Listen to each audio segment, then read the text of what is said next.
Theodore R. Johnson is an expert on this issue. His new book, If We Are Brave, Essays from Black Americana, tackles race and democracy, and he joins Michel Martin to take us through those first-hand accounts. Thanks, Christiane. Theodore Johnson, thank you so much for joining us once again. Thanks for having me. It's good to be here. You're kind of a different animal when it comes to, sort of punditry per se. I mean, 20-year Navy veteran. You are a columnist for major news outlets, and you're an author. So it's kind of hard to pigeonhole you, just like it's kind of hard to pigeonhole this book. Like, how do you describe it? What do you think this book does? The book is an essay collection in sort of the traditional sense of the term for Black writers in particular. I mean, it's probably too much praise, but I think of it in the same vein of writing as like the Harlem Renaissance and the essayists of the civil rights movement that were very rigorous in their journalism, in their research, but had a common touch in how they relayed very complicated and complex issues to a general public. So I sort of think of my career as providing the perfect background or a set of life experiences that allow me to tackle big topics in essay form, while also incorporating the very rigorously researched insights that I hope to bring forward in the writing. I see it as reflections on what it means to be an American. It's reflections on democracy, but from a very distinctly African-American, perspective. Why did you feel we need to have these conversations right now? Yeah, so most of it is because there seems to be a fight over the identity of this country and the people that belong here. Some folks want to take us back hundreds of years, and others say we've actually not realized the potential of the country. And so maybe we should be doing the work to get us to that place, which will require, an engagement with the idea, the identity, our history, and sort of meditate on what does it mean to belong in this country. So it tries to take big ideas, democracy, affirmative action, police brutality, racism. And instead of talking about structural racism or the need for criminal justice reform, I wanted to talk about the experience of people in this system, the experience of Americans, white, Black, all races, ethnicities. All of us are living in the same system that's underperforming what it could be. One of the interesting things you do, though, in the book is you kind of compare the experience of understanding your Americanness, and you compare that in your experience with being a person of faith. And then you kind of draw that as an analogy to how we kind of fall in and out of love, if I can put it that way, with the democratic experiment, with the American idea. Do you want to talk more about that? Yeah, and so you're absolutely right. The first essay, the lead essay, is essentially Ted Johnson's sermon on democracy as delivered by this Black boy from North Carolina who grew up going to church 3 or 4 times a week. And so it's almost like this is my conversion story for why I believe democracy is the way forward in America. And the reason that's important is because democracy's legitimacy as a system writ large is an article of faith on every person who participates in that democracy. If you don't believe that the outcomes of the democracy are legitimate, it results in catastrophe. We don't have to guess at this. We were all around for January 6th. We saw what happened when the legitimacy of institutions and processes are questioned. People die, systems get sort of overturned or unraveled. And so we have to believe the system is worth investing in if we're going to commit to the work of making it more inclusive and to the work of reforming it. If you don't believe that democracy is the answer, it's very hard to get people to invest in voting, to invest in the political system and its outcomes, to see those outcomes as legitimate.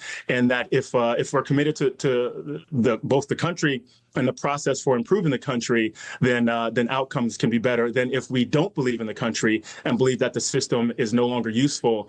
Then we're at a different starting point, which could turn very ugly very quickly. Well, I can make an argument that it's already turned very ugly very quickly.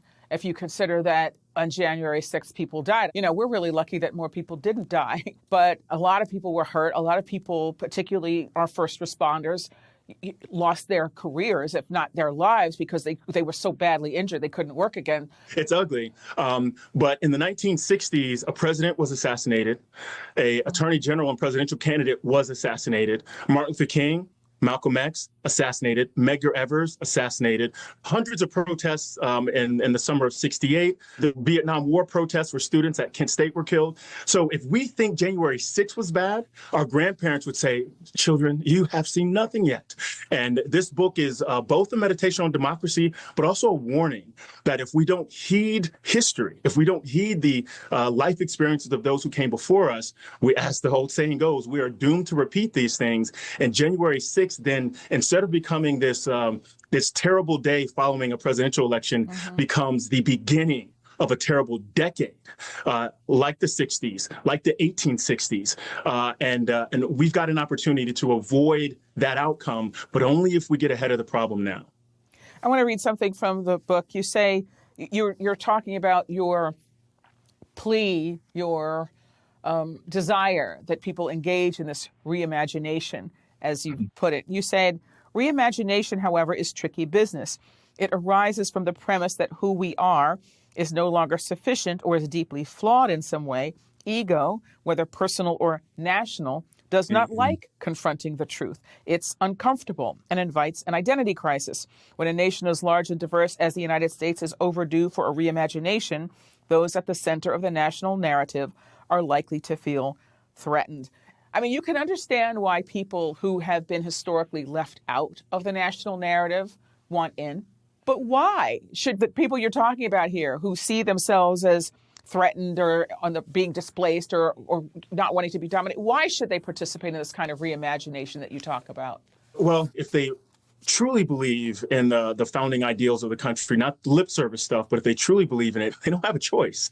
I think Jill Lepore, the historian, has said that in the first presidential election in 1790, 6% of the people in this country were eligible to vote, and only half of them did.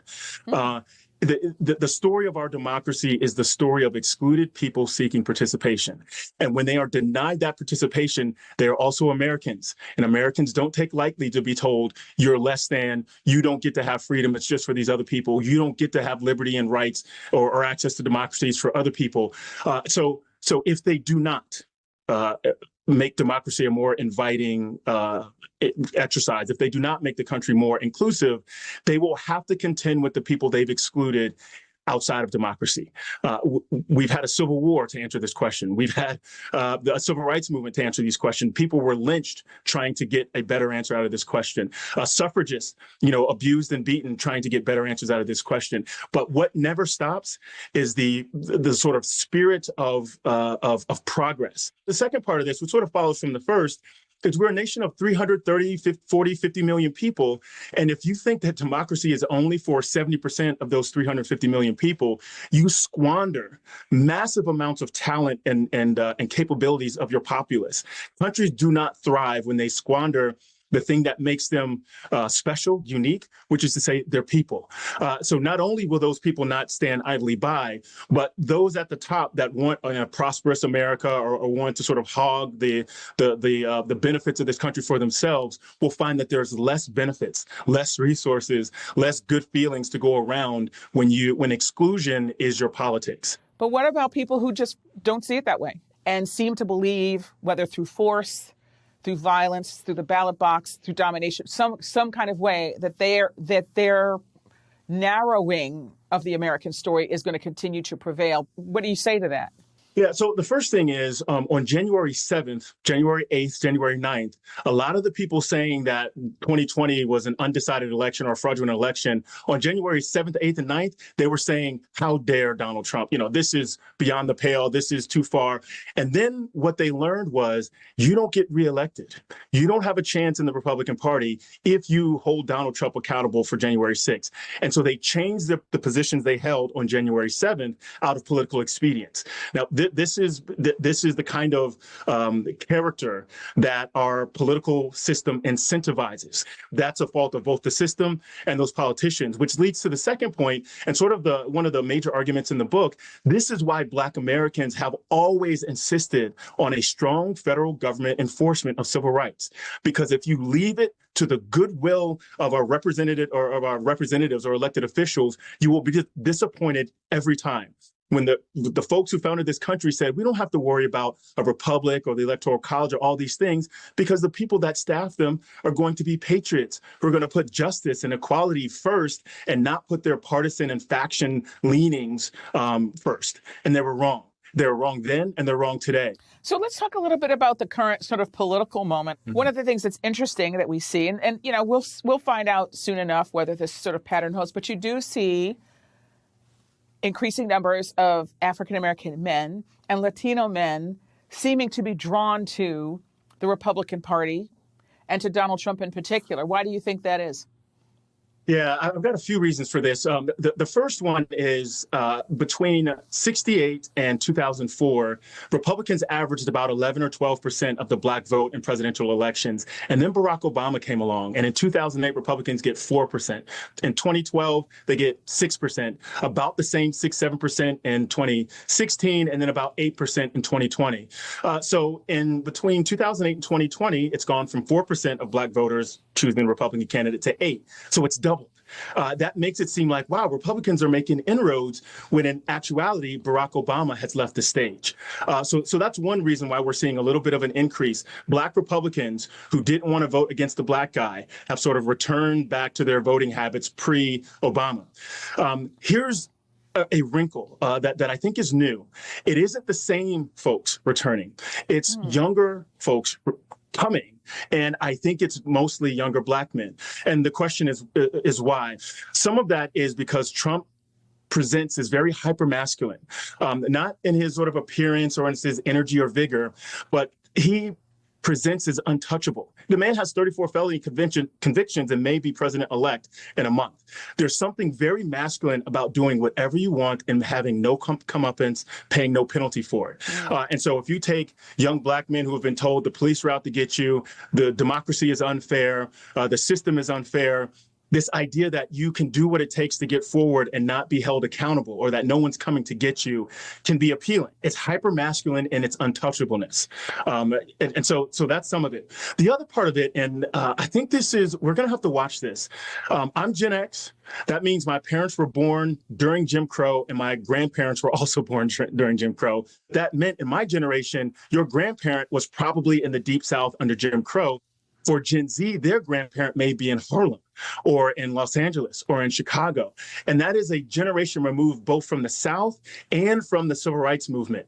And I bring this up because a lot of black political science around black voting behavior talks about this idea of linked fate, that we're all in this together. And a lot of that stems from this very shared common experience that our grandparents or parents had.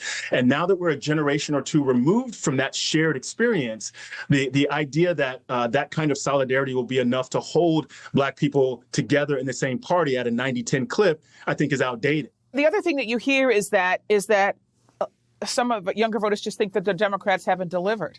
They just haven't delivered. And that they haven't delivered on, at least sort of Trump in his idiosyncratic, sort of individualistic way has delivered, or at least he likes to tell you that he's delivered. Does the fact of the change at the top of the Democratic ticket help or hurt in any way? I mean, does Kamala Harris as the nominee, even with this foreshortened election period, does that change that dynamic at all? Yes, 100% it changes it. So if for black voters that are looking at the Democratic Party and saying, what have you done for me lately? Like the old Janet Jackson song, they're not asking that of Republicans. They're looking at Trump and saying the promise of what they want to do around the economy or immigration or whatever sounds good to me. So I'm going to take them at their word over the evidence from, say, a Biden presidency or an Obama presidency. But now you're voting not for Trump against Biden, but for Trump against an AKA from Howard and Kamala Harris. And again, even with the sort of shifting, there's a small realignment happening in Black America, you are still Black in America. And if you decide to vote against the candidate, a Black candidate at the top of the ticket that probably 88 to 90% of Black folks are going to vote for in the upcoming election, you're not just making a political decision, you're also making a social and cultural kind of choice. And there's great work out there my political scientist that shows there's a kind of social constraint that happens when Black people are running for office among Black voters. And you don't want to be the dude that walked into the barbershop to say, I voted against Kamala Harris for this dude who thinks Haitians in Ohio are eating cats and dogs. Is part of the issue here, though, for Black people who've been continually disappointed and disillusioned by the Democratic Party, is that the Democratic Party isn't perceived as continuing to fight those fights. I mean, like on voting rights, for example, on issues like that. I just wonder if that's part of, you think, the calculus here. So my sense of it is actually a little bit different.